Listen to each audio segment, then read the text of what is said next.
The East Side Story series began in South El Monte. The creator is Anthony Mr. B. Bousalis. He was a Greek-American record store owner and music hustler who ran East Side Records in East LA. Mr. B was not a musician. No. He was a retail visionary. He understood neighborhood tastes better than radio programmers. He marketed his records directly to youth culture. He sold lifestyle as much as he sold the music. He noticed that kids were buying individual old 45s, and he thought to himself, why not put all of their favorite slow jams on one album? That idea became a cultural institution. At this time, Chicano youth were rediscovering romantic R&B, and radio had largely ignored this audience. But Mr. B realized something important. The Mexican-American community had its own oldies canon, songs that were loved locally but not marketed nationally anymore. So instead of new music, he packaged memory and identity. Unlike generic oldies compilations, these albums were curated specifically for East LA, Whittier, Bell Gardens, Montebello, Pico Rivera, the San Gabriel Valley, Inland Empire. But that quickly spread to barrios all across California and the Southwest. Kids and adults everywhere were cruising to the soulful sounds of the Midnighters, Rosie and the Originals, the Penguins, the Jive Five, Little Anthony and the Imperials, and Brenton Wood. Early pressings of the albums sold heavily through swap meets, independent record stores, car stereo shops, lowrider shops. Some volumes reportedly moved tens of thousands regionally. That was massive for an independent label at the time. Some of their biggest markets were Los Angeles County, off top, East LA and Southeast cities. Orange County, Inland Empire, Central Valley, Fresno, Bakersfield, San Jose, and the Bay Area. Phoenix, Albuquerque, El Paso. Later on, the Texas lowrider scene. Not long after that, the Colorado and New Mexico cruising cultures. It spread wherever Chicano car culture spread. It's often cited that volumes 7, 8, and 9 have sold the most out of all the volumes. And when records and tapes died out, it had a later resurgence in the 1990s CD era. The covers would stop me in my tracks as I was walking through the swap meet.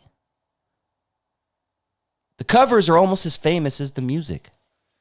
They documented real lowriders, barrio streets, young Chicano couples, night cruising scenes, boulevard romance. They were true visuals of Southern California Chicano life.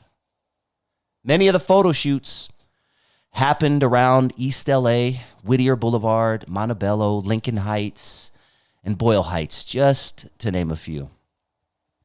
And they were not professional fashion shoots, which is why they feel so authentic.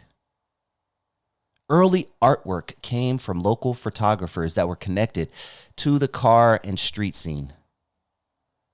Cars often belonged to real club members. Some covers were shot quickly before police shut down cruising areas.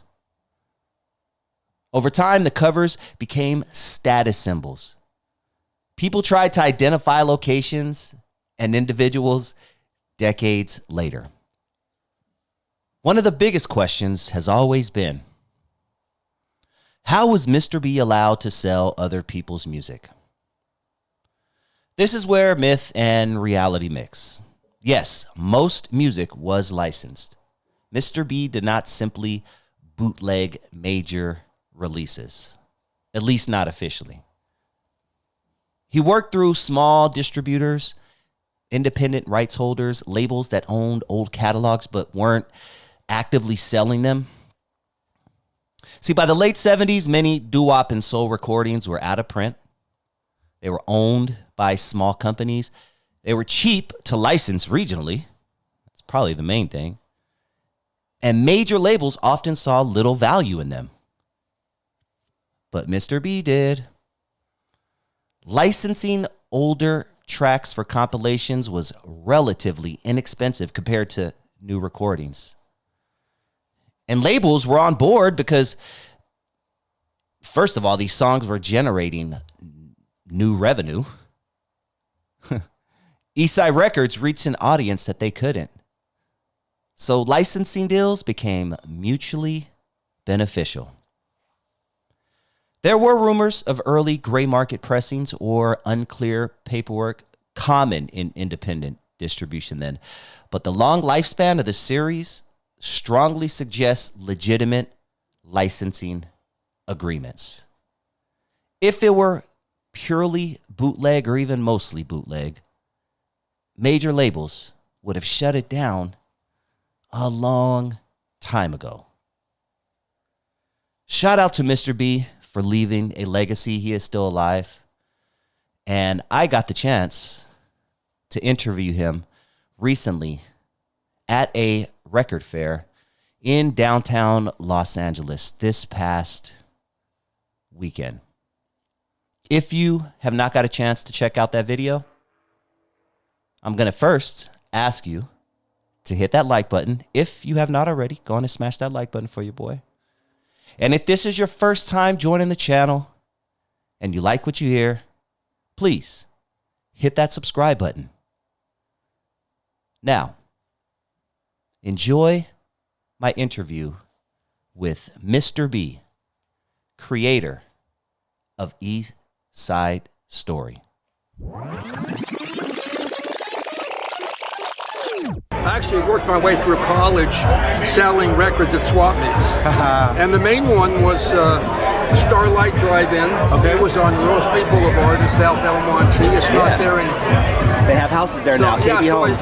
I specialized in selling oldies for about 5 or 6 years. And then I just came up with the idea of putting a package together. So I started with just one volume. And it took me about a week to decide what songs to put on the first volume. I knew I was going to do more, so I wanted to save enough good ones to spread them out. And then I just started doing all the other volumes. I never did any advertising. It took off all by itself. The first volume, Yeah. the first one's always the most, it's the Yes. hardest. It's always hard to start. The first volume you did, how did you decide what to put on the first one? Yeah, that's a good question. It wasn't so much, it wasn't that difficult to figure out what I wanted to put on there. The question is to put enough good ones on there, and then, but Leave yourself enough for the put rest. all the good ones on one volume. So Because I see you got Mr. Puppet on the, where's I'm Your Puppet. I'm Your Puppet. That's on number 10. Yes. So like, Yes. to have that on number 10, right? Yes. On number 1, you have Greetings, Searching for You, I Want You Round, right? Like, how did you know? After specializing in oldies for about 5 or 6 years, I knew what everybody wanted. You learn what people like. Do you remember the first volume? The first time you had it in market, what was your audience like? Who was buying it? Well, I was selling at the swap meet, the Starlight Drive-In, and the Chicanos were like 99% of my clientele. It's all Chicano audience. Yeah, no, so it was easy, and I just started playing it. I think the 8 tracks were the first. Okay. I would just play it, and people would come up and they just started buying it. And like I said, I never did any advertising. Word of mouth. The music did it for you. Yes. Yep. I actually, about a year after I initially released it, I took a trip up the coast and I stopped at all the swap meets and all the big cities. Every single person bought some from me. Nobody turned me down. Everybody had already heard about it, and they bought at least a few. What city was the biggest surprise for you? That was like, oh, I didn't realize I can sell this many here. San Francisco. San Francisco. Yeah, I knew I would sell some, but I didn't think I would sell as many as I did. Yeah, there was a big store on Mission Street in San Francisco. This is 1979, 1980. It was the height of San Francisco. It was. But San Jose and all the big swap meets up and down the coast, everybody bought. What about cities like Fresno and like San? Yeah, Fresno always. And I would stop at each town, look up the record stores, and then I would go in and talk to the people, and everybody bought some. Everybody bought at least a few. Where did the pictures come from? Yeah, the pictures. The legendary pictures that are on. Okay, here's the story. My ex-brother-in-law, who has since passed away, was very talented. He created the whole thing. He did this freehand. Really? Yeah, he created the border. He did this freehand, and then my brother-in-law and I just took off. I lived in Westchester by LAX. Yeah. My brother-in-law and I just drove to East LA. Like the first one, we just drove into a liquor store parking lot, and there were some guys sitting there in this car. We just approached them. It was that simple. And this place called Ramirez Liquor. And here, we just drove into a park. We just drove into a local park, and these guys were all there. And we asked them, would you pose for a picture? We told them what we were going to do with it, and they said they would want it to. So, and then this is an upholstery shop. It just took off, you know. Wow, that is amazing. Yeah. Did you ever think, 40 or so, 50, what are we talking, 50 years later? When did you start? The first release date was the end of November of 1978. Did you think 50 years later that I never thought it would still be around. Wow. I never. The idea was just to make some money, you know, to support myself. Of course. Yeah, and I never thought it would still be around. So November of 28. The end of November of 28 will be the 50th anniversary. Dang. So we're going to have a special edition.